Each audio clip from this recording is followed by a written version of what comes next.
দাদা বললেন, শোননিমায়, যদি হরিনাম যজ্ঞ করতে হয়, জগতে সাধু গুরু বৈষ্ণবে যত আছে কাউকে বাদ দেওয়া যাবে না, সবাইকে নিমন্ত্রণ করতে হবে। যজ্ঞ করলে সবাইকে নিমন্ত্রণ করবে, কারণ বৈষ্ণবের চরণ রজ অবনীর সুখ সম্পদ। শোনো ভাই দিয়া এক মন, আশ্রয় করিয়া ভজে তারে কৃষ্ণ নাহি তেজে, আর সবে মরে অকারণ, আর সবে মরে অকারণ। বৈষ্ণবের চরণে জল কৃষ্ণ ভক্তি বলে, আর কিছু নাহি বলবন্ত। বৈষ্ণবের চরণে রেণু মস্তকের ভূষণ বেনু, আর নাহি ভূষণের অন্ত, আর নাহি ভূষণের অন্ত। মহন্তের স্বভাব হয় তারিতে পামন, নিজ কার্য নয় তবু জানে পর জান পর ঘর। তাই ভাই, সাধুগুরু মহন্ত যারা আছে সবাইকে নিমন্ত্রণ করতে হবে, কাউকে বাদ দেয়া যাবে না। দাদা, তাহলে নিমন্ত্রণের দায়িত্ব কাকে দেব? বললেন, নিমন্ত্রণের দায়িত্ব দেওয়ার একজন আছে নবদ্বীপে, সে পথঘাট কোনোটাই তার অচেনা অজানা নেই, সে হচ্ছে শ্রীবাস পণ্ডিত। নিতাই গৌর হরি বল। শ্রীবাস পণ্ডিত কে ছিল দ্বাপর যুগে? মা, দেবর্ষি নারদ মুনি, যিনি কলিতে হয়েছেন শ্রীবাস পণ্ডিত। এখন শ্রীবাস পণ্ডিতকে ডেকে বললেন, শোনো শ্রীবাস, নিমাই হরিনাম যজ্ঞ করবে সুরধ্বনির তীরে, তাই তোমার দায়িত্ব রইল নবদ্বীপের যত বৈষ্ণব আছে সাধুগুরু আছে সবাইকে নিমন্ত্রণ করবে। তাই হবে প্রভু, তাই হবে, মনে বড় আনন্দ। এখন নিমন্ত্রণের দায়িত্ব যখন শ্রীবাসের কাঁধে চাপিয়েছে, শ্রীবাস পণ্ডিত বলছে, কি করে করতে হবে নিমন্ত্রণ জানো? নিতাই চাঁদ জিজ্ঞাসা করছে। শ্রীবাস পণ্ডিত বলছে, না না, কি করে জানবো, বলে দাও কিভাবে করতে হবে। তখন বলে দিচ্ছেন, আচ্ছা আমার মায়েরাই বলতে পারবেন, আমার নিমন্ত্রণ কিভাবে করতে হয় বলুন বলুন। আপনার বাড়িতে যদি হরিবাসর হয়, হরিনাম যজ্ঞ হয়, বা বৈষ্ণব সেবা হয়, বা কোনো শুভ কাজ হয়, আপনারা আত্মীয় স্বজন বাইরের ভক্তবৃন্দ তাদেরকে কিভাবে নিমন্ত্রণ করেন? এখন তো সব ফোনেই হয়ে যায়। কিছু মনে করিস না, যেতে পারছি না, সদল বলে সপরিবারে আমার বাড়িতে মধ্যাহ্নে বৈষ্ণব সেবার নিমন্ত্রণ, 16 আনা নিমন্ত্রণ, ত্রুটি বিচ্যুতি হলে ক্ষমা করে দিস। কিছু মনে করিস না, যাওয়ার লোক নেই, তাই তোরা সবাই চলে আসিস। কি মা, হয়তো ফোনেই হয়ে যায় এখন, এখন আর যেতে হয় না। কিন্তু আগেকার সময়ের নিয়ম ছিল মা, হ্যাঁ, এই নিয়মগুলো যদি আমাদের সমাজে না থাকে তাহলে ভক্তি থাকবে না, শ্রদ্ধা থাকবে না, ভালোবাসা থাকবে না, রীতি রেওয়াজ সব শেষ হয়ে যাবে। আর তা যদি চলে যায় তাহলে ধর্মও শেষ হয়ে যাবে। তাই শেখাচ্ছেন নিতাই চাঁদ, এই যে শোনো অশ্রীবাস, কিভাবে নিমন্ত্রণ করবে। পত্রগুলো হাতে তুলে দিয়ে বললেন, সবার ঘরে যাবে, বৈষ্ণবের সম্মুখে দাঁড়িয়ে পত্রখানি দেবে হাতে, আর চরণ ধুলি নেবে মাথে। তাই গৌর হরি বল, হরি বল। চরণ ধুলি নেবে মাথে, পত্রখানি দেবে হাতে, আর চরণ ধুলি নেবে মাথে। নামে যজ্ঞে সবাই যেন আসে, যজ্ঞে সবাই যেন আসে, কর জোরে বলিবে, তুমি করো জোরে বলিবে, কর জোরে বলিবে, কর জোরে বলিবে, আবার হাতে ধরে বলিবে, আবার কর জোরে বলিবে, হাতে ধরে বলিবে, কর জোরে বলিবে। হরি নামে যজ্ঞে সবাই যেন আসে, আসে গো, নামে যজ্ঞে সবাই যেন আসে। নিমন্ত্রণের দায়িত্ব শ্রীবাস পণ্ডিতকে দেওয়া হলো। শ্রীবাস পণ্ডিতের আর আনন্দ ধরছে না, এবার নিমন্ত্রণের পত্র নিয়ে হরিনাম যজ্ঞে যাচ্ছে মা, নিমন্ত্রণ করতে যাচ্ছে। তা মহাপ্রভুর হঠাৎ করে হরিনাম যজ্ঞ করার ইচ্ছা জেগেছে কেন? কারণটা কি? হরে কৃষ্ণ বললেন, হরিনাম যজ্ঞ করলে কি হয় জানো? প্রতি জন্মেই যজ্ঞ আছে মা, কিন্তু কলিযুগে আমার মহাপ্রভু হরিনাম যজ্ঞ করছেন কেন? শাস্ত্রে বললেন, আমাদের কলিযুগে কলিহত জীব আমরা, আমাদের যত প্রকারের ধর্ম আছে সমস্ত ধর্মের শ্রেষ্ঠ হলো এই হরিনাম যজ্ঞ। যত প্রকারের শুভ কাজ আছে, মনে করুন শাস্ত্রে বলছে দান, ব্রত, তপ, তীর্থ, ক্ষেত্রাদি নাঞ্ছা যায় স্থিতা। কি হচ্ছে?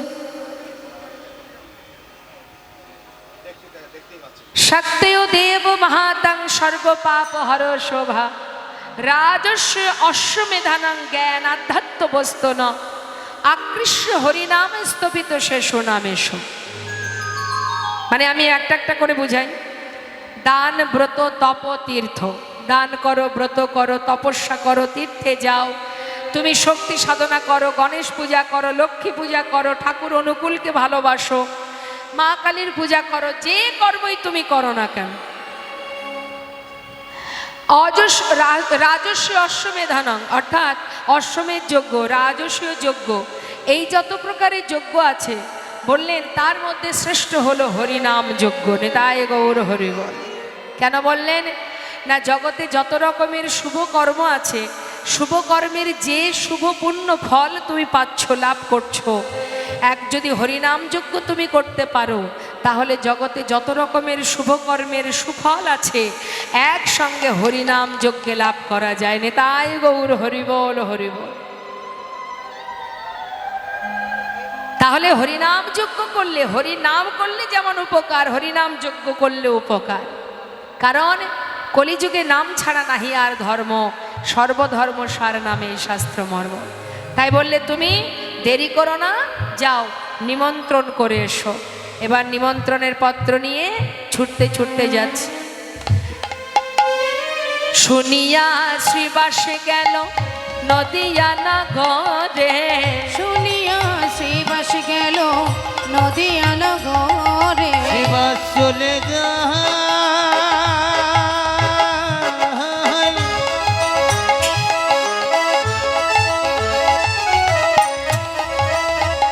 ওই দেখো নদিয়ার পথে পথে,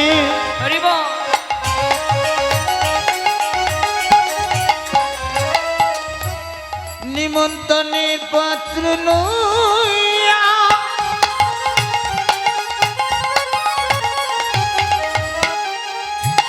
শিবা চলে যায় গো।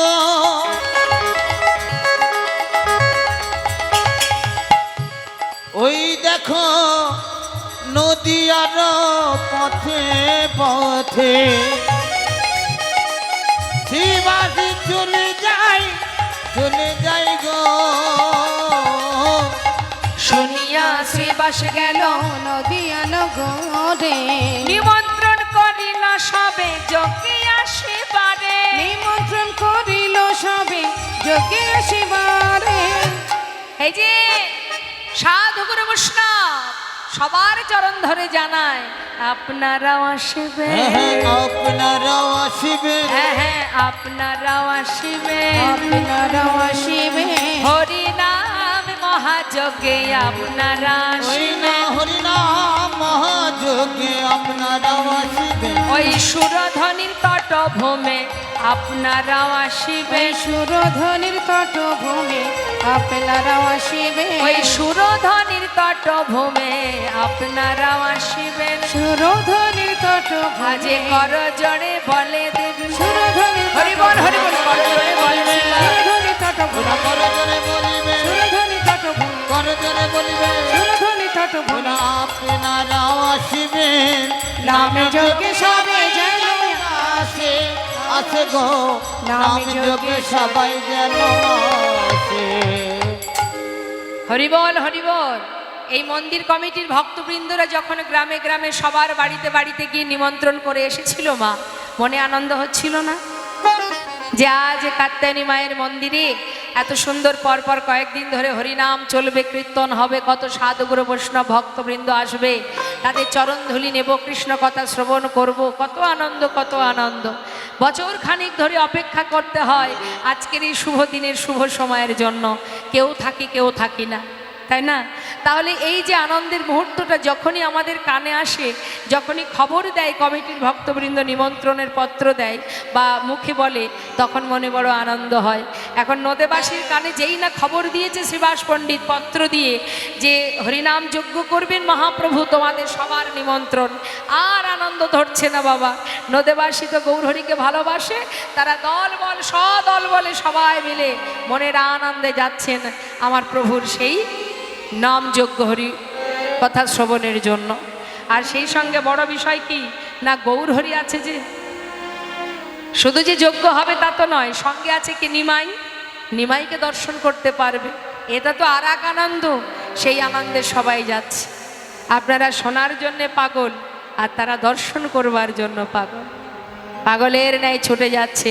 বৈষ্ণব মহাজন বললেন, দেখো দেখো শুনিয়া এবার নিমন্ত্রণের পত্র পাইয়া আনন্দিত মন, নিমন্ত্রণের পত্র পাইয়া আনন্দিত মন, ওই সুরধনির তীরে আসি দিল দর্শন, ওই সুরধনির তীরে আসি দিল দর্শন, আনন্দ ধরে না তাদের, আনন্দ ধরে না, আনন্দ ধরে না, আনন্দ ধরে না, আজ গৌর বদনে হেরবে বলে আনন্দ ধরে ওই না, গৌর বদন হেরবে বলে আনন্দ ধরে না, আজ গৌর বদন হেরবে বলে সুরধনির তটভূমে, গৌর বদন হেরবে বলে ওই সুরধনির, ওই না সুরধনির পটভূমে, গৌর বদন জয় হেরবে গৌর, বলে, হরিবল হরিবল। গৌর বদন হেরবে বলে, সুরধনির পটভূমে, গৌর বদন হেরবে ওই বলে, না সুরধনির পটভূমে, গৌর বদন হেরবে বলে আনন্দ ধরে না, সুরধনি তীরে আসি দিল দর্শন, সুরধনির তীরে আসি দিল দর্শন, নয়ন ভরে গোরারূপ সকলে হেরিল, বাসুদেব ঘোষে হেরে যেন প্রভাসে মিলিল, বাসুদেব ওই প্রভাসে মিলিল। মহাজনের পদাবলী আমরা শ্রবণ করলাম গৌরচন্দ্রিকার মধ্যে দিয়ে।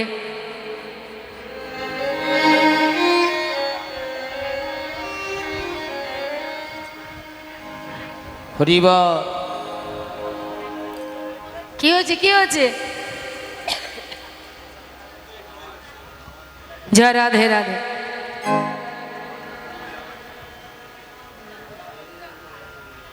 শুনলাম আমরা গৌরচন্দ্রিকা, চলবো এবার লীলা আস্বাদনে। চলুন যাই উলুধ্বনি হরিধ্বনি করে শ্রীধাম বৃন্দাবনে।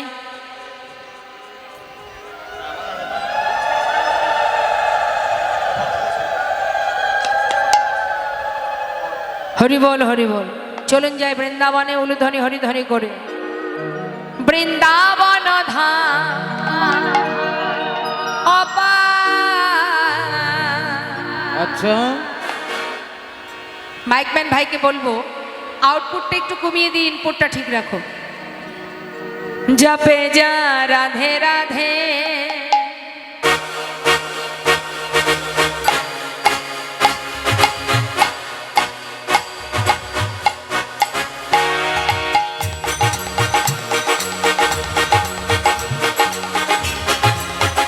সবাই মিলে হাতে তালি দিয়ে রাধে।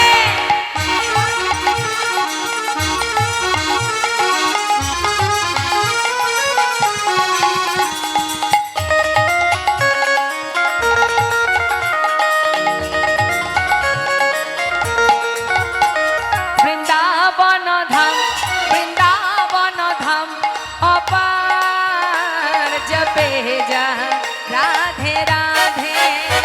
বৃন্দাবন ধাম, বৃন্দাবন ধাম অপার, জপে যা রাধে রাধে, জপে যা রাধে রাধে, ভজে যা রাধে রাধে, জপে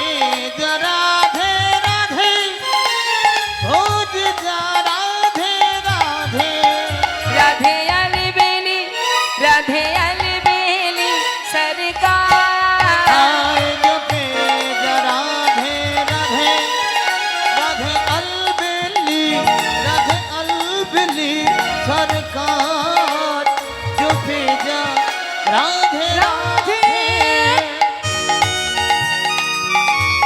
राधा रानी की জয়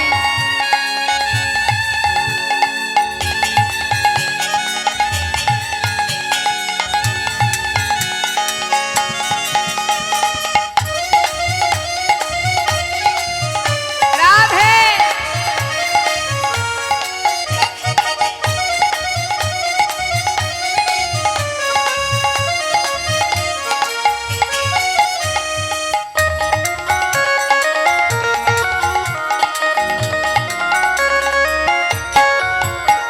जो राधा नामी न हतो रसराज बेचारा रत जो राधा নামি না হতো রসরাজ বেচারো রত কি বলছে মা কথাটা যে রাধা নাম না হতো রসরাজ বিচার রত অর্থাৎ বৃন্দাবনে যদি রাধার নামটাও না থাকতো তাহলেও আমার গোবিন্দ সেখানে আসতেন না। আজ নাম আছে রাধা আছে, রাধা যদি না থাকে, যদি নামটাও না থাকে, তাহলেও আমার গোবিন্দ বৃন্দাবনে আসবেন না, থাকবেন না। তাই তো শাস্ত্রে বলছে নাহি হতো কৃষ্ণ অবতার जपे जा राधे राधे नहीं हो तो कृष्ण अवतार जपे जा राधे राधे বৃন্দাবন ধাম অপার জপে যা রাধে রাধে हाय वृंदावन धाम अपार जपे जा राधे राधे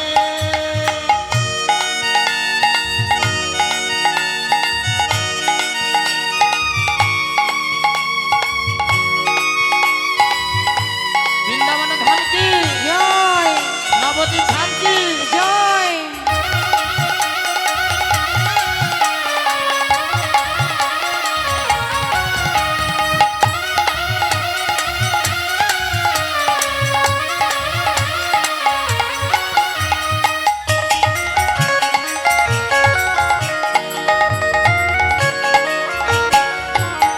जो राधा राधा गावे वो प्रेम पदार्थ पावे जो राधा राधा गावे जो प्रेमी पदार्थ पावे কথাটা কি বললেন যে রাধা রাধা বলবে সে অনায়াসে কৃষ্ণ প্রেম লাভ করবে।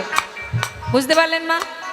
মানে যদি রাধাকে ঠিকঠাক ভজন করা যায়, যদি রাধারানী কৃপা লাভ করা যায়, তাহলে আলাদা করে আর গোবিন্দকে ডাকতে হবে না, অনায়াসে কৃষ্ণ প্রেম পাবে।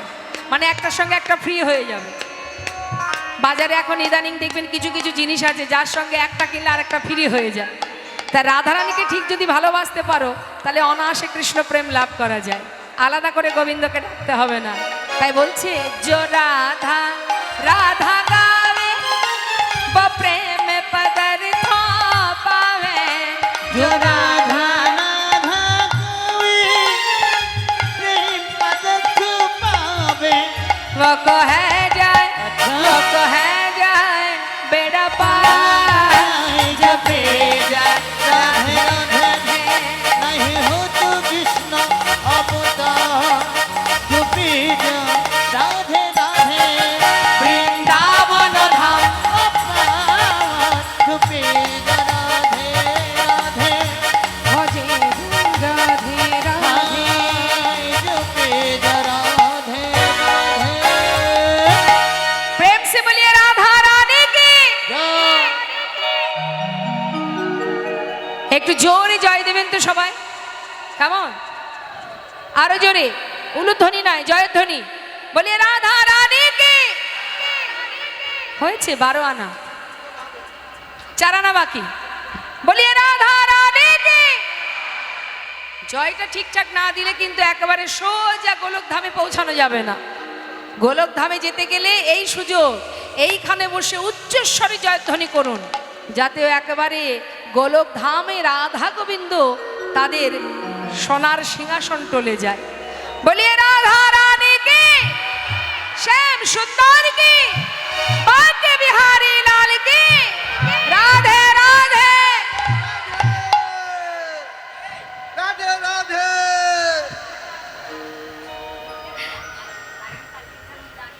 জয় রাধে শ্যাম, জয় রাধে রাধে। আমরা যে লীলা আস্বাদনে এসেছি, আগে কিছুটা বিষয় আমাদের জানতে হবে।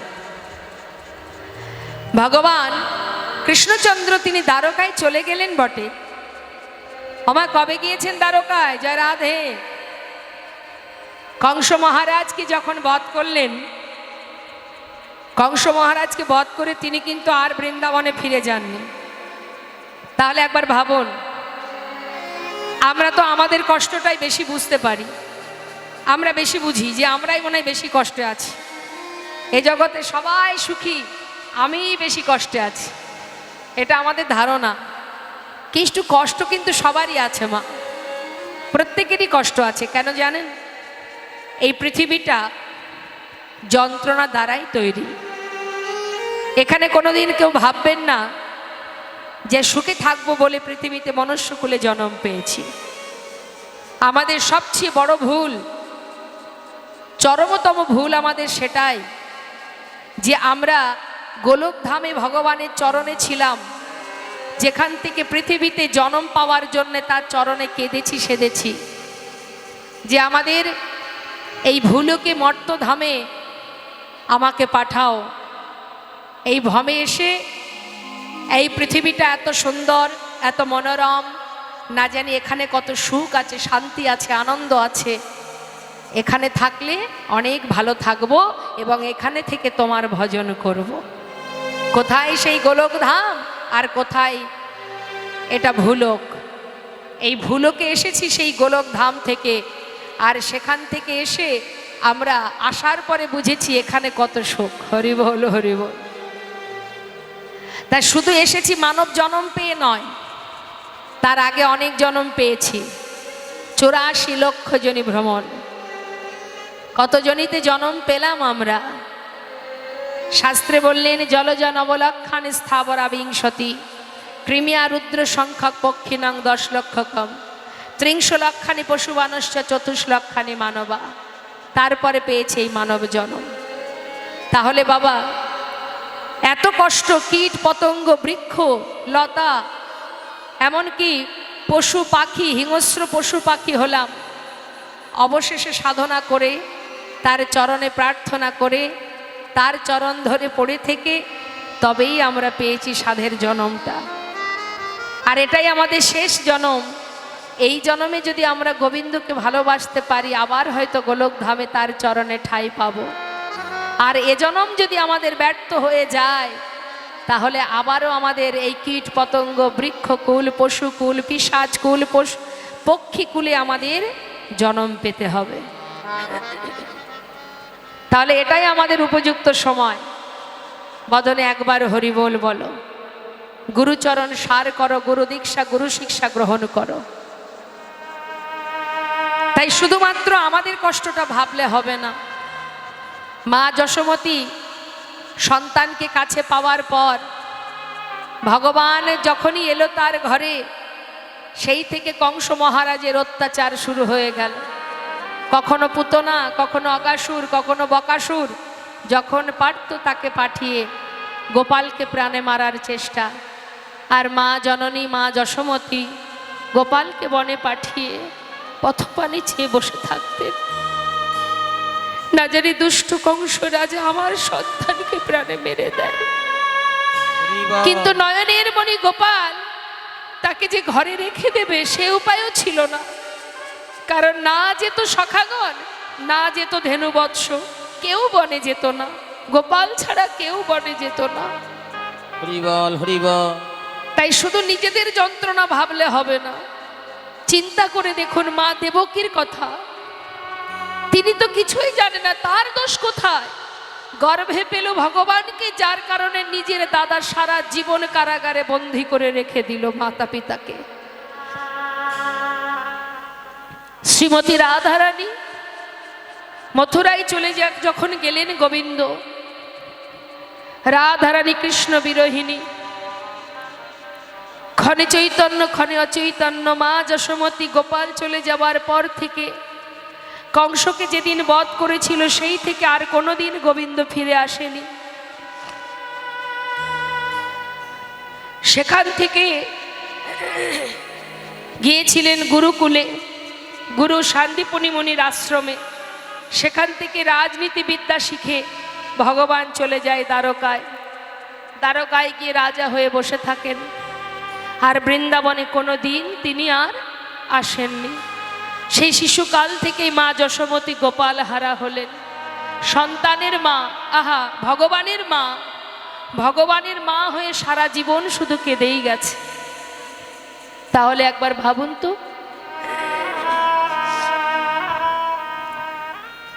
5 বছরের ছোট্ট ছেলে প্রহ্লাদ, যে হরিকে ভালোবাসতো বলে তার নিজের পিতা তাকে একবার নয় 1000 বার মারতে চেষ্টা করেছে। কি ছিল অপরাধ? সে তো তার মায়ের আদর্শ, মায়ের শিক্ষায় সে তার ভগবানকে ভালোবাসতেন। কি ছিল ছোট্ট শিশুর অপরাধ যে সারা জীবন মৃত্যুর মুখে তার নিজের পিতা ফেলে দিত? তাই ভাববেন না কখনো যে ভগবানকে যারা ভালোবাসে তারা মহা সুখে কেন নেই। ভগবান বললেন, যে করে আমার আশ আমি তার করি সব নাশ, তথাপিও যে না ছাড়ে আমার পাশ আমি হই তার দাসানুদাস। রে বল। অর্থাৎ যে আমাকে চাইবে, আমাকে পাওয়ার আশা করবে, যদি কোনো জীব আমাকে পাওয়ার আশা করে, জাগতিক জগতের কোনো জিনিস তার জীবনে আর থাকবে না, একটু একটু করে সব আমি নাশ করে দেব। তারপরেও যদি সে আমাকে ভরসা রাখে, বিশ্বাস রাখে, ভালোবাসে, তবেই আমি তার দাস হব। তাই গৌর হরি হরি হরি। আমরা ভগবানকে ভালোবাসি ইহ জগতের সুখ স্বাচ্ছন্দ্য পাওয়ার আশায়।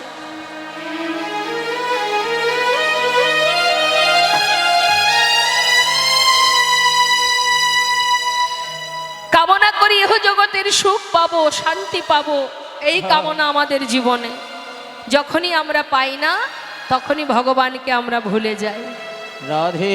আমাদের জানতে হবে মা, ভগবান এত জায়গা থাকতে প্রভাস নদীর তীরে কেন যজ্ঞ করলেন? এই প্রভাস নদীটা কোথায়? গুজরাটে। যেখানে ভগবান দ্বারকায় ছিলেন সেখানেও যজ্ঞ করেননি, করেছেন কোথায়? প্রভাস নদীর তীরে। এর পিছনে কারণগুলো কি সেটা আমরা জানব। প্রভাস নদীর তীরে যজ্ঞ করার কারণ হচ্ছে মা, প্রভাস অভিশপ্ত ছিল। এই অভিশাপকে দূর করার জন্যই তার এই যজ্ঞ করা। তা কিসের অভিশাপ? দেখুন, চন্দ্রদেবের 27 জন স্ত্রী, তা সত্ত্বেও চন্দ্রদেব গুরুপত্নীর প্রতি আকৃষ্ট হয়েছিল বলে গুরুদেব অভিশাপ করেছিলেন যে তোমার ক্ষয় রোগ হবে, তুমি মারা যাবে। একটা কলা এক একদিন ক্ষয় হতে হতে একদিন তুমি সম্পূর্ণ শেষ হয়ে যাবে। এখন গুরু বাক্য, গুরু বৃহস্পতি, গুরু বাক্য কখনো ব্যর্থ হয় না মা। শুরু হয়ে গেল ক্ষয় রোগ। দেখতে দেখতে একটা একটা করে কলা ক্ষয় হতে হতে আর একটা কলা বেঁচে আছে। তখন 27 জন রমণী পতিকে হারিয়ে বিধবা হওয়ার সেই ভয়ে ছুটে চললেন কৈলাসপতি বাবা ভোলানাথের কাছে। ভোলানাথের কাছে গিয়ে সেই কৈলাসে গিয়ে ডাকছে। এখন মা পার্বতী হচ্ছে 27 জন রমণীর সম্পর্কে দিদি হয়, তাহলে ভোলানাথ কি হবে মা?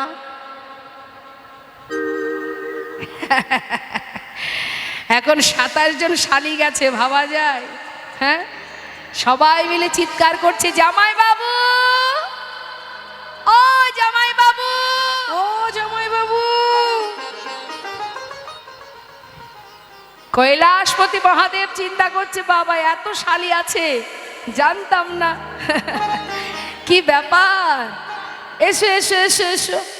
সসম্মানে ডেকে নিলেন কাছে। বিপদে পড়েছি, জানি তো বিপদে পড়লেই আমার কাছে আসে। তা কি হয়েছে বলো দেখি। বলছে আমার প্রতি, মানে আমাদের প্রতি প্রাণ হারাতে বসেছে গুরুর অভিশাপে। বললেন তা তো জানি, এখন উপায় কি? কি উপায় আর? তোমাদের পতির যদি একটি কলাও বেঁচে থাকে, আমার মাথায় যে গঙ্গা, এই গঙ্গার জলের মধ্যে রেখে দাও, আর তোমরা যাও গুরুর কাছে গিয়ে তোমার পতির প্রাণ ফিরে পাওয়ার জন্য তার চরণ ধরে কাঁদো। এবার ওই একটি কলা মহাদেবের, দেখেছেন তো মা, মাথায় একটা কলা থাকে, ওই একটা কলা মহাদেবের মাথায় রেখে সবাই মিলে গুরুর কাছে গেলেন। গুরুদেব সবার কথা শুনে বললেন, তোমাদের তো কোনো দোষ নেই, তবে তোমরা এসেছো যখন ফিরিয়ে দেব না। তোমাদের পতির যদি একটা কলাও বেঁচে থাকে, যদি ওই সৌম্যতীর্থে একটা নদী আছে, গুজরাটে একটি জায়গা আছে মা, যেটাকে বলা হয় সৌম্যতীর্থ। ওই সৌম্যতীর্থে দেবাদিদেব মহাদেব আছে, যার নাম সোমনাথ। ওই সোমনাথের নাম অনুসারে জায়গার নাম সৌম্যতীর্থ। গুজরাটে আপনারা গেলে দর্শন করে আসবেন, এখনো আছে। তা সেই সৌম্যতীর্থে একটা নদী আছে, বলেন ওই নদীতে যদি স্নান করাও তাহলে তোমার পতি আবার পুনরায় ওই পুণ্য জ্যোতি ফিরে পাবে। এবার সেই একটা কলা নিয়ে যেই না স্নান করালো, পুণ্য জ্যোতি ফিরে পেল। ফিরে পাওয়ার পর চন্দ্রদেব খুশি হয়ে বললেন, যে উপকার আমার করেছিস তার জন্য আমি তোকে আশীর্বাদ করলাম, আজ থেকে তোর নাম হবে প্রভাস। প্রভা মানে জ্যোতি, আশ মানে ফিরে পাওয়া, তাই প্রভাযুক্ত আশ অর্থাৎ প্রভাস, তোর নাম থাক প্রভাস। এই প্রভাস নদী অভিশপ্ত হয় কেন না, মুনিপুত্র জল পান করতে গিয়েছিল প্রভাস নদীর তীরে, যার নাম চিত্রঙ্গদা। মণিপুত্র জল পান করতে যাবার পর জলের মধ্যে এক কুমির ছিল, সেই কুমির তাকে জলের ভিতরে নিয়ে খেয়ে ফেলে। অন্যান্য মণিপুত্ররা যখন তার পিতার কাছে গিয়ে খবর দিল, সঙ্গে সঙ্গে ছুটে এসে অভিশাপ করেছিল সেই মণি, যে আমার পুত্রকে যখন প্রাণে মেরেছিস আমি অভিশাপ করলাম যে তুই শুকিয়ে যাবি, প্রখর রৌদ্রের তাপে তোর বক্ষ শুকিয়ে যাবে, অসহ্য জ্বালা অসহ্য তাপ অনুভব করবি, হিংস্র পশু পাখি তোর বক্ষের উপর দিয়ে হেঁটে যাবে, মলমূত্র ত্যাগ করবে, সবাই তোকে ঘৃণা করবে। একটার পর একটা অভিশাপ দিচ্ছে। এমন সময় করজোড়ে বললেন, আমার তো কোনো দোষ নেই, আমার বক্ষে যে কুমির বাস করে সে তোমার পুত্রকে মেরেছে, তুমি আমাকে অভিশাপ দিও না, অভিশাপ ফিরিয়ে নাও। বললেন তবে বেশ, অভিশাপ যখন দিয়েছি আশীর্বাদও করে দিলাম। কি আশীর্বাদ দিল মা, যে এই প্রভাস নদীর জল নিয়ে যেদিন অনাদি আদি গোবিন্দ রাধারানীর চরণ ধোয়াবে, সেই দিনে এই অভিশাপ থেকে তুই মুক্তি লাভ করবি। তাই গৌর হরি বল হরি বল। এটাই শুধু কারণ ছিল না বাবা, আরও কারণ আছে মা। সে কারণ কি জানেন? যাব একটু মহাভারতে। মহাভারতে কুরুক্ষেত্রে যুদ্ধের পর হস্তিনাপুরে রাজা হয়েছিল কে? যুধিষ্ঠির। রাজা হবার পর কৃষ্ণচন্দ্র পিসিমাকে ডাকছে, পিসিমা। কাকে? মাতা কুন্তিকে। ও পিসিমা, তোমার ছেলে হস্তিনাপুরের রাজা, সারা জীবন কষ্ট করেছো, আর তো কোনো কষ্ট নেই, এবার আমাকে বিদায় দাও, আমি যাই। পিসিমা দেখছে কৃষ্ণ কোনোদিন তেমন কথা বলে না, আজ কেন এমন কথা বলছে? তবে কি আজ চলে গেলে আর কখনো আসবে না? যাই কথার অর্থ কি একটু রিভাব রাখো তো। মাইকম্যান ভাইকে বলছি, হালকা একটু রিভাব রাখো। চিন্তা করছি যে আর কিসে আসবে না। যাই কথার অর্থ, আমাদের বাড়ির ছেলেমেয়েরা, বাড়ির কোনো ব্যক্তি যাবার পথে যদি ভুল করে যাই বলে, আমরা বলি না এমন কথা বলিস না, বল আসি। যাই বলতে নেই, যাই বললে সে আর ফিরে আসে না। কৃষ্ণ কেন যেতে চাই? তবে কি সে আর আসবে না? পিসিমা, বিদায় নেবার আগে আমি তোমাকে বর দিয়ে যাব, আজ তুমি আমার কাছে বর চেয়ে নাও। বর? হ্যাঁ, যা চাইবে আমি তোমাকে তাই দেব। বলো পিসিমা কে চাই? কুন্তি পিসিমা কি চেয়েছিল জানেন মা? সারা জীবন তো কষ্ট পেয়েছে, সবেমাত্র ছেলে হস্তিনাপুরের রাজা, সোনার সিংহাসন জল করছে, ছেলে বসে আছে সোনার সিংহাসনে। মা রাজমাতা হঠাৎ কানাইয়ের কাছে, গোবিন্দের কাছে চেয়ে বসলেন, যদি বর দেবে কৃষ্ণ তবে এই বর দাও, আর যে কটা দিন পৃথিবীতে বেঁচে আছে জানি না কতটুকু সময় আছে। এতদিন দুঃখ ছিল, কষ্ট ছিল, বনে বনে জীবন কাটিয়েছি সন্তানদের নিয়ে, কিন্তু আনন্দ ছিল কি জানো? তুমি আমাদের সহায় ছিলে, আজ এত সুখ, এত আনন্দ, এই আনন্দের মুহূর্তে কেন জানি না সবই যেন শূন্য মনে হয়। এই আনন্দের মুহূর্তে তুমি যদি বর দেবে, এই সুখের সময়, আনন্দের সময় এই বর দিয়ে যাও।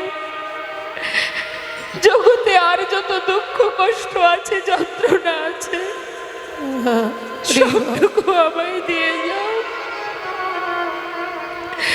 আমি চাই না, আমি সে সুখ চাই না যে সুখ পেলে কৃষ্ণ হারা হতে হয়। তার চেয়ে বাকি জীবনে জঙ্গলে কাটাবো, তাতে কোনো দুঃখ নাই। পাশে দাঁড়িয়ে ভীম বলছে, মা মা তুমি আবার কেন দুঃখ চাইছো মা? সারা জীবন তোমাকে নিয়ে বনে বনে কাটিয়েছি, কত কষ্ট পেয়েছি আমরা। সবেমাত্র দাদা হস্তিনাপুরের রাজা, একটু সুখের নাগাল পেতে না পেতে তুমি আবার কেন দুঃখ চাইছো মা গো? মা তুমি আর চেও না। ভীম, বাবা দুঃখ ছিল বলেই তো কৃষ্ণ আমার সঙ্গে ছিল। দুঃখ ছিল বলেই কৃষ্ণ তোদেরও সঙ্গে বন্ধুর মতো ছিল।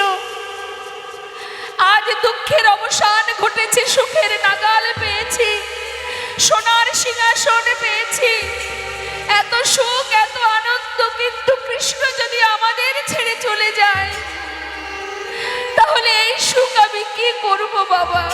আমি তো এ সুখ চাইনি। যে সুখে কৃষ্ণ নেই সে সুখ আমি চাই না।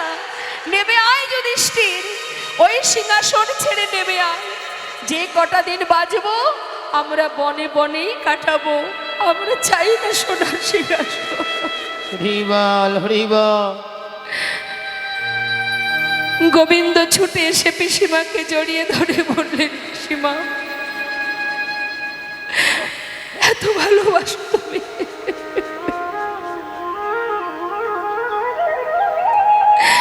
পিসিমা বেশ, কথা দিলাম শান্ত হও, কেঁদো না। আমি কথা দিচ্ছি, আমি কথা দিচ্ছি পিসিমা, আমি তোমার ভালোবাসাই, আমি তোমার কাছে বাধা পড়েছি। যখনই ডাকবে, স্মরণ করবে, আমি তোমার কাছে চলে আসব। আমি কথা দিলাম, কেঁদো না। ভগবান সব সইতে পারে, চোখের জল সইতে পারেন না। কুন্তি পিসিমাকে সান্ত্বনা দিয়ে এবার গোবিন্দ রথে উঠে যখনই চলে যাচ্ছে, আর এক মা চিৎকার করে পিছন থেকে ডাকতে শুরু করলেন, মাধব, মাধব, মাধব একটু দাঁড়াও, মাধব একটু দাঁড়াও। হরিবল।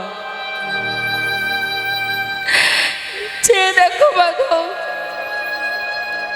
পিছন দিকে একবার ফিরে চেয়ে দেখো আমি কে। সেই অভাগিনী, এক নয় দুই নয় শতপুত্র হারা জননী মাতা গান্ধারী আমি।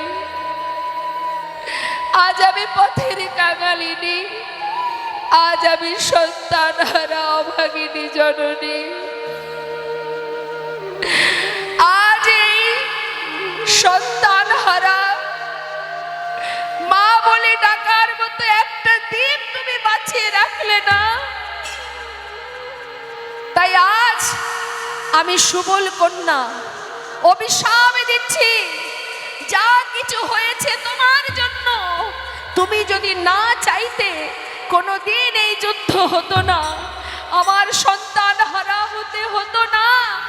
তুমি করেছো, তোমার জন্য আজ আমি সর্বহারা। তাই অভিশাপ করছি মাধব, তোমাকে আমার কুরু বংশ যেমন ধ্বংস হয়েছে, তোমার যদু বংশে ধ্বংস হয়ে যাবে, একটা দ্বীপও বেঁচে থাকবে না। এমনকি তোমারও মৃত্যু হবে, এক ব্যাধের হাতে তীর বিদ্ধ হয়ে তোমার মৃত্যু মৃত্যু হবে, এই আমি অভিশাপ দিলাম। সবাই ছুটে এসে মাতা গান্ধারীকে জড়িয়ে ধরে বলছে, মা শান্ত হও, মা শান্ত হও, এমন অভিশাপ মাধবকে করো না, মাধবকে অভিশাপ দিও না। ভগবান রথটাকে থামিয়ে আবার রথ থেকে নেমে এসে মাতা গান্ধারীর কাছে এসে মায়ের চরণ তলে করজোড়ে বসে বললেন,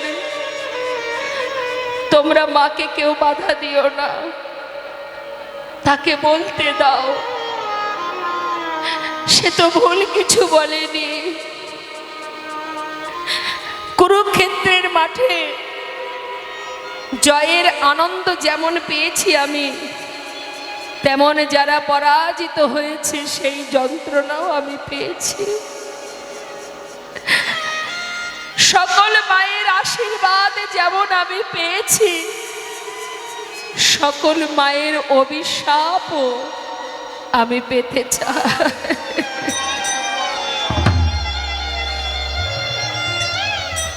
তুমি বাধা দিও না, তাকে বলতে দাও।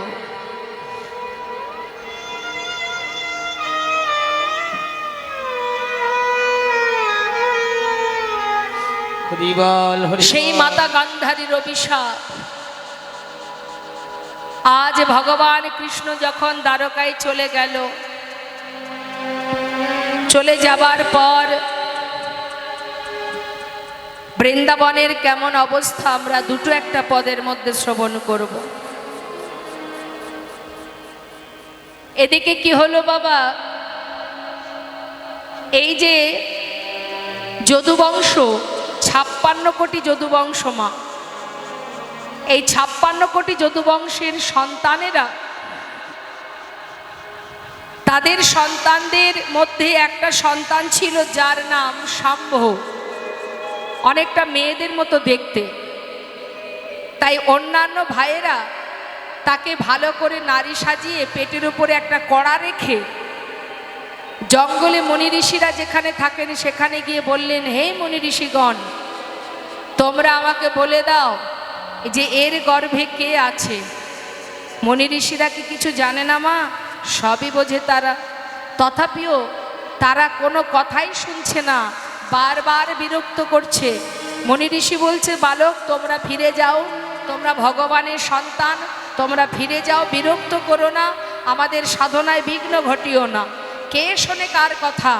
ধরাকে সরা জ্ঞান করে, সুরা পান করে, গুরুজনকে সম্মান করে না, এতটাই এতটাই উদ্ধত্ত ছিল সেই যদুবংশ। তখন তারা সবাই বলে উঠলেন, তবে শোন, এর গর্ভে যে জন্ম নেবে তার হাত দিয়ে 56 কোটি যদুবংশ ধ্বংস হয়ে যাবে। কিন্তু বাবা, দেখতে দেখতে সেই পেটের কড়াটা ফাল হয়ে প্রসবিত হলো, আর ফালটাকে হাতে নিয়ে ভগবানের কাছে যেই না এলো, গোবিন্দ দর্শন করে বললেন, দর্শন করে মনে পড়ে গেছে তার পুরাবের কথা। বললেন, তোমরা এক কাজ করো, প্রভাস নদীর তীরে যদি কোনো পাথর থাকে সেখানে ঘষে ঘষে এটা শেষ করে দাও। সমস্ত যদুবংশের সন্তানেরা সেই পাথরটা নিয়ে, সেই সেই ফালটা নিয়ে সেই পাথরে যত ঘষছে তত ফেনা বাহির হচ্ছে। ঘষতে ঘষতে ঘষতে ঘষতে যখন আর একটুখানি বাকি আছে সেটাকে নিয়ে জলের মধ্যে ফেলে দিয়েছে। আর ওই যে ফেনাগুলো, সেগুলো যখন ফেনা তৈরি হচ্ছে বাবা, ওই পাথর ঘষার সাথে সাথে ফেনাগুলো নদীর ধার বরাবর যাচ্ছে আর নলখাগড়ার গাছ তৈরি হচ্ছে। এদিকে কি হলো মা, ওই ফালটা যেটা জলে ফেলে দিল সেটা খেলো এক বোয়াল মাছে, যার নাম রাঘব বোয়াল। বোয়াল মাছে গিলে খেয়েছে। ধীবরেরা মাছ ধরতে গিয়ে জালে সেই মাছ পেয়েছে, আবার কর্তন করা মাত্রই ফালটা আবার বাইরে বেরিয়ে এসেছে। সেই ফালটা নিয়ে ধীবরেরা কি করবে, তারা সেটা জঙ্গলের মধ্যে ফেলে দিয়েছে। আর যেই না ফেলে দিয়েছে সেখান থেকে কুড়িয়ে পেয়েছে আবার একজন, যিনি হলেন বালিপুত্র অঙ্গদ। হরি বল। যার পিতাকে বিনা যুদ্ধে মেরেছিল বলে সে ভগবানের কাছে বর চেয়েছিলেন যে যদি বর দেবে এই বর দাও। অঙ্গদ জানতো না, অঙ্গদ কিন্তু জানতো না যে তার পিতাকে কে মেরেছে, কিন্তু বিনা যুদ্ধে পিছন থেকে তীর মেরেছিল বলে অঙ্গদের মনে বড় দুঃখ যে ক্ষত্রিয় যারা হয়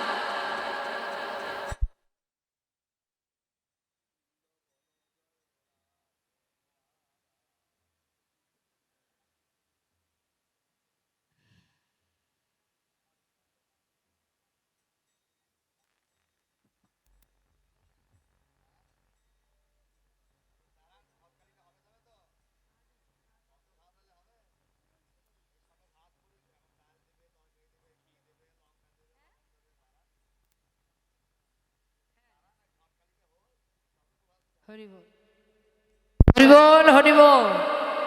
ভগবত কথা শুনতে গেলে ধৈর্যটা আগে দরকার।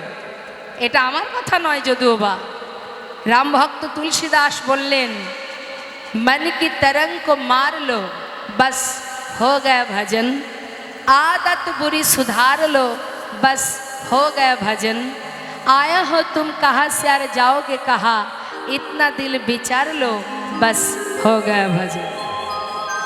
বোঝাতে পারলাম মা? मन की तरंग को मार लो, মনের চঞ্চলতাকে মারো। আদাত বুড়ি সুধার লো, যত বাজে খারাপ চিন্তা ভাবনা আছে সেগুলো শুধরে নাও। মনকে স্থির করো, চিত্তকে স্থির করো, তবেই ভজন হবে, না হলে হবে না। তা কি বলছে, কি বলছিলাম? সেই বালিপুত্র অঙ্গদ প্রভু রামচন্দ্রকে অনেকভাবে সেবা দিয়েছিলেন। কিসে? মা সীতাকে উদ্ধার করার জন্য। তাই অঙ্গদের কাছে খুশি হয়ে প্রভু বলেছিলেন, অঙ্গদ, সীতাকে উদ্ধারের জন্য যে সহযোগিতা আমায় করেছ তুমি, আমি তোমার সেবায় সন্তুষ্ট, তুমি বর চাও। বলেছিল প্রভু যদি বর দেবে এই বর দাও যে আমার পিতাকে পিছন থেকে তীর মেরে হত্যা করেছে আমি যেন তাকে প্রাণে মারতে পারি, তীর ভেদ করে। নিতাই গৌর হরিবল হরিবল। প্রভু রামচন্দ্র বলেন তথাস্তু, তোমার মনোবাঞ্ছা পূর্ণ হবে। ওমা, তাহলে একবার ভাবুন, স্বয়ং ভগবানও যদি কোনো কাজ করে তার সাজা নেন, আর আমরা জানতেও অপরাধ করি, অজান্তেও অপরাধ করি। এবার কি হলো? ওই যে বালিপুত্র অঙ্গদ, দাপর যুগে তিনি হলেন জরা নামের ব্যাগ। ওই ফালটা কুড়িয়ে পেলেন আর সেটাকে তীরের আগায় বিঁধে রাখলেন। কেন না, তীরের আগায় বেঁধে রেখেছে যে পাখি মারতে আমার আরো ভালো সুবিধা হবে। সুন্দর ধারালো সরু ওই ফালটা তীরের মাথায় বেঁধে রেখেছে। আর এই তীরের মাথায় বেঁধে রেখে এই তীর দ্বারাই আঘাত করবে কাকে? ভগবান প্রভাস নদীর তীরে যজ্ঞ সমাপ্ত করবে। এরপর ভগবান কৃষ্ণচন্দ্র নিম্ন গাছের ডালে বসবেন, পাখানি দুলবে তার, মাছরাঙা পাখি ভেবে পাখি মনে করে জরা নামের ব্যাগ তীর ভেদ করবে, আর ভগবান ভূমিতে পতিত হবে। নিতাই গৌর হরিবল হরি। এবার কি হলো মা? বৃন্দাবনের কেমন অবস্থা গোবিন্দ চলে যাবার পর? আমরা রাধারানীর কথা একটা পদের মধ্যে শুনবো। কি বলছে? কৃষ্ণ কৃষ্ণ বলি কাঁদে বাহু তুলি, মরমে দারুণ ব্যথা। কৃষ্ণ কৃষ্ণ বলি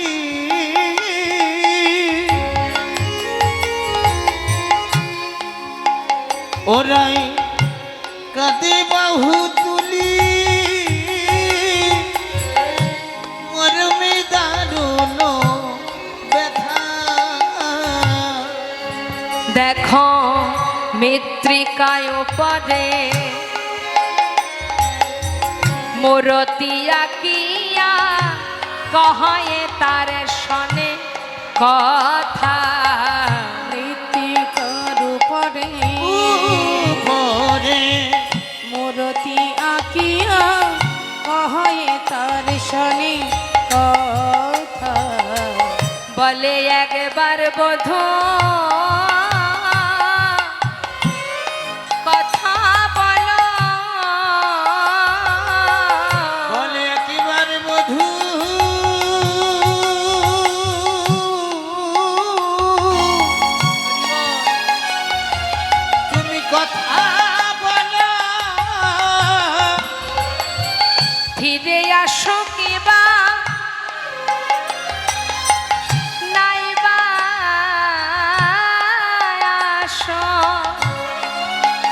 হরিবল। এই হচ্ছে ভালোবাসা মা। বধূ তুমি আসো বা না আসো তাতে আমার দুঃখ নয়। আর আমরা কি বলি, আমরা আমাদের স্বামীদের কি বলি, শোনো এই দিকে যাবে না, এ পথে যাবে না, এর দিকে তাকাবে না, ওর দিকে তাকাবে না, তাই না? কত কন্ডিশন থাকে আমাদের। আর রাধারানীর ভজনটা দেখুন কি বলছে, ফিরে আসো কি বা নাই বা আসো ভগবধূ, একবার বধূ কথা বলো। আসো কি বা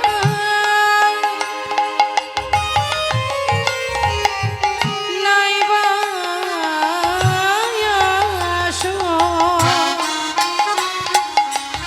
একবার বধূ কথা বলো। ভালোবাসো কি বা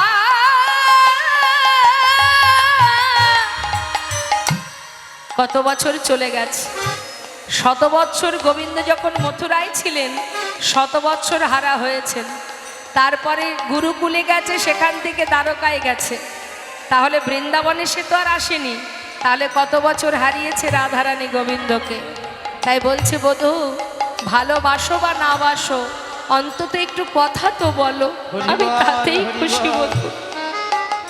আহা, ভালোবাসো কি বা নাই বা বাসো, শুধু একবার কথা বলো।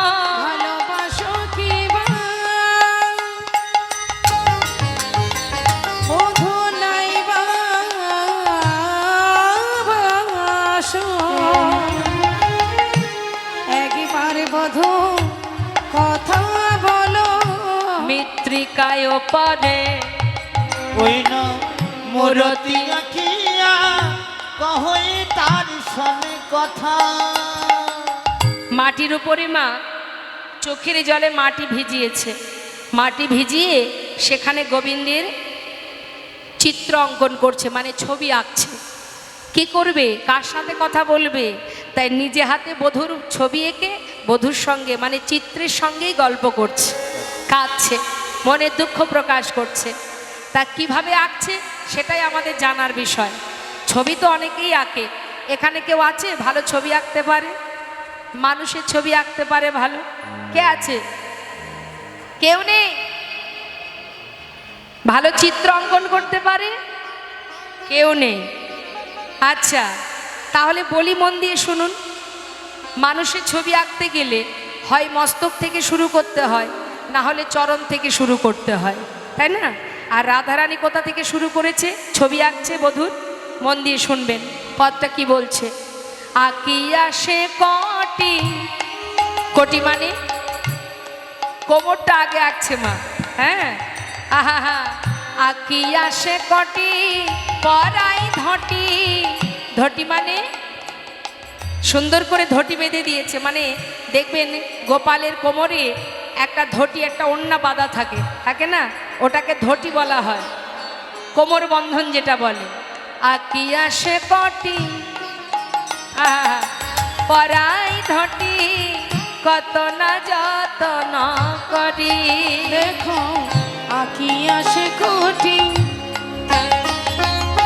পরাই ধটি, কত না যতন করি। এবার নাভি সরোবর আঁকিল তার পার, কত না যতন করে। ওই না নাভি সরোবর আঁকিল তার পার, কত না যতন করি। হরিবল হরিবল। যেই না কোমরটা এঁকে নাভি সরোবর পর্যন্ত এঁকেছে মা, সখীরা সবাই মিলে রাধারানীকে ধরেছে, সর্বক্ষণ পাশে থাকে তো, পাশে ডেকে বলছে কিরে এই নয়, বলি ও রাধে কি হয়েছে বলতো, তোর কি মাথা টাথা খারাপ হয়ে গেল? কিরে এইভাবে কেউ চিত্র আঁকে? বুঝতে পারছি না কি যে হয়েছে তোর। আরে বাবা চিত্র অঙ্কন করতে গেলে হয় মস্তক থেকে নাই চরণ থেকে, তুই তো গুরু ধরে অঙ্কন শিখেছিলি, সব ভুলে গেলি? বল এটা কিভাবে চিত্র অঙ্কন করেছিস? এইভাবে কেউ চিত্র অঙ্কন করে? শ্রীমতী রাধারানী বলিছে, সখী ললিতা, আমি চিত্র অঙ্কন ভুলি নাই। তাহলে মস্তক থেকে আঁকলি না কেন? ওরে বিশাখা, ওরে মরম সখী, যদি আমার বধুর বদন আঁকি, আমার পরাণ বধুর ওই জোড়া ভুরুয়ার বাঁকা নয়ন,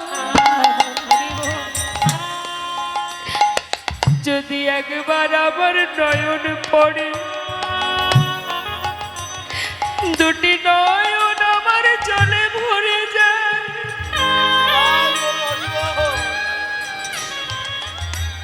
আর আমি যদি কাঁদতে থাকি, চিত্র আঁকবো কি করে? তাই আমি আঁকিনি। আচ্ছা, চোখে চোখ পড়লে চোখে জল আসবে, তাই আঁকিসনি। তাহলে চরণ থেকে আঁকতে পারতিস, তাহলে চরণ থেকে আঁকলি না কেন? ওরে ললিতা, ওরে বিশাখা, এই বৃন্দাবনী আমার বধূ, ও সে আমায় ছেড়ে জনমের মতো চলে গেছে। যদি আবার আমি চরণ আঁকি, সেও যদি আমায় ছেড়ে আবার চলে যায়। আমার বধূ জনমের মতো ছেড়ে চলে গেছে, আমি কোনোদিন আমার বধূর চরণ আমি আঁকবো না, কখনো আর আঁকবো না। কারণ চরণ আঁকলে সে যদি আবার চলে যায়, আমি কি নিয়ে এই ব্রজে রইব? সখীরে আমি কি নিয়ে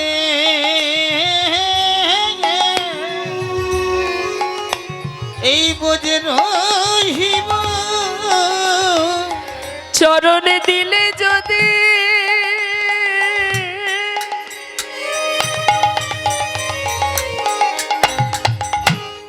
আমায় ছেড়ে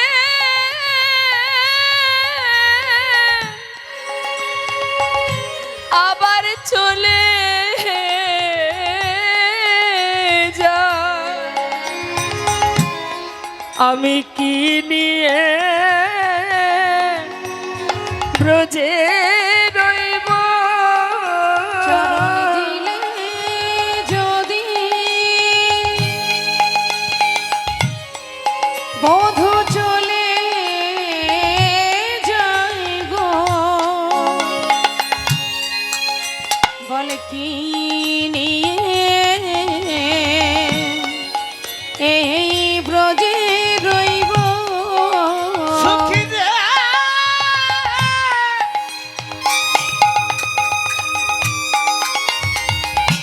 চরণ দিলে বধূ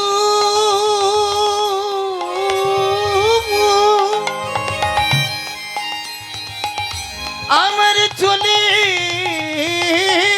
যাই রে, আমি কি নিয়ে এই বোঝে রহিবা? সখীরা বলে, রাধে, তোর মতো ভজন কে বা জানে বল? সখীরা কাঁদছে, জয় রাধে রাধে রাধে, হে হরিদাসী কৃষ্ণ দাসী, তোর মতো এমন ভক্তি ভালোবাসা কজনে দিতে পারে? কে জানে তোর ভজনের মহিমা? রাধে। শ্রীমতী রাধারানী বলছে, জানিস, এ জীবনে কোনোদিন আমি আর চরণ আঁকবো না, সবই আঁকবো, চরণ আমি আর আঁকবো না, হরিবল হরিবল, যাতে সে কোনোদিন আমায় ছেড়ে আর কোথাও যেতে না পারে। তারপর কি আঁকছে? নাভি সরোবর আঁকা হয়ে গেল। এবার আস্তে আস্তে উপরের দিকে উঠছে। বাহু দুটি আঁকি ছলো ছলো আঁখি, এবার বাঁশিটি দিল সেই করে। ওই না বাহু দুটি আঁকি ছলো ছলো আঁখি,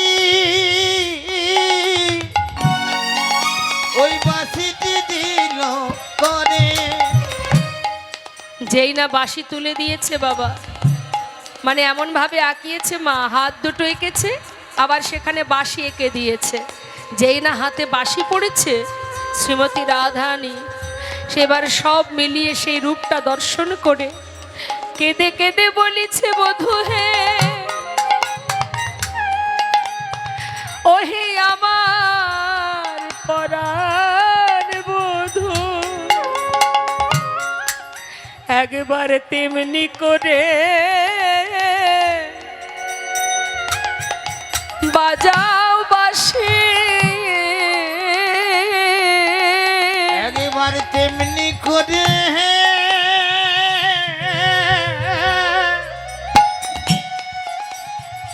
তুমি বাজাও বাঁশি। যে বাঁশি শুনে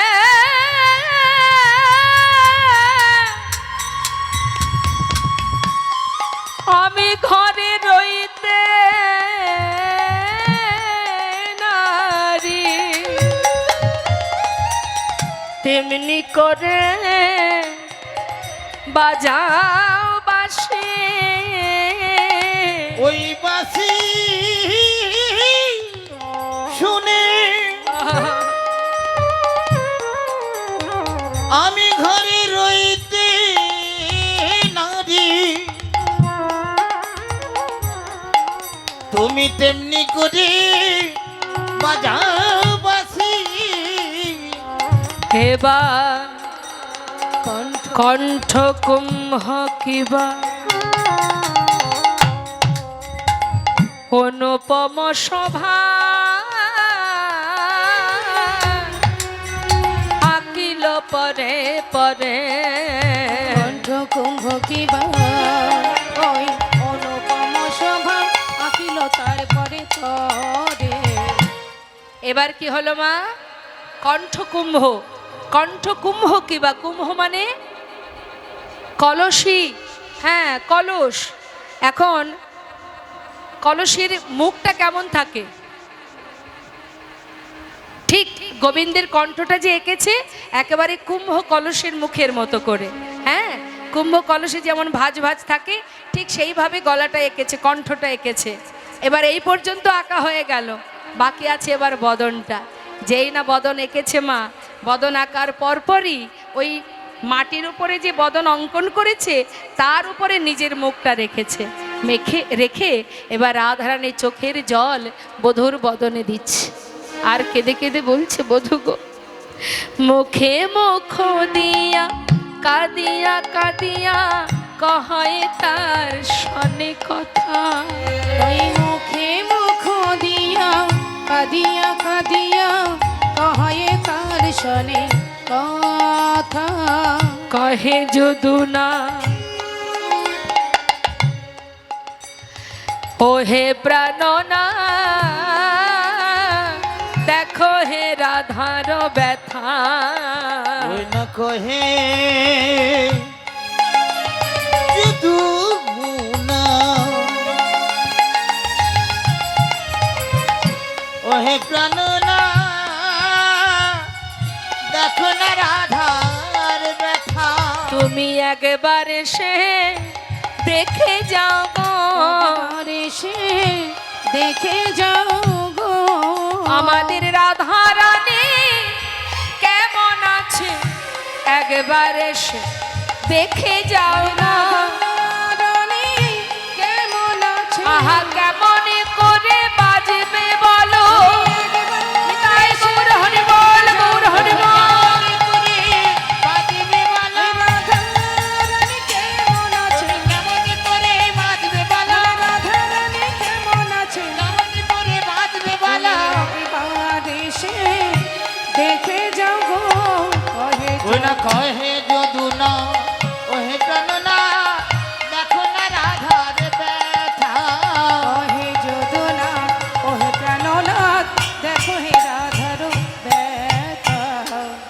এদিকে বৃন্দাবনের এহনো অবস্থা, মা যশোমতী ক্ষণে চৈতন্য ক্ষণে অচৈতন্য, সখাগণ বনে যায় না, গাভীগণ তৃণ সেবা করে না। দিনের পর দিন, বছরের পর বছর এহনো শোকাহত বৃন্দাবন।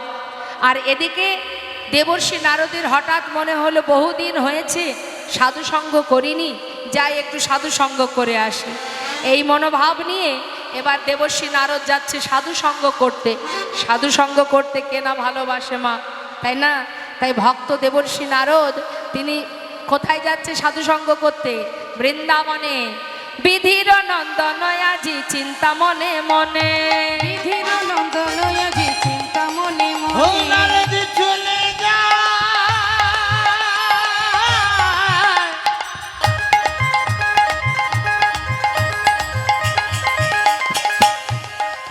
ওই বৃন্দাবনের পথে,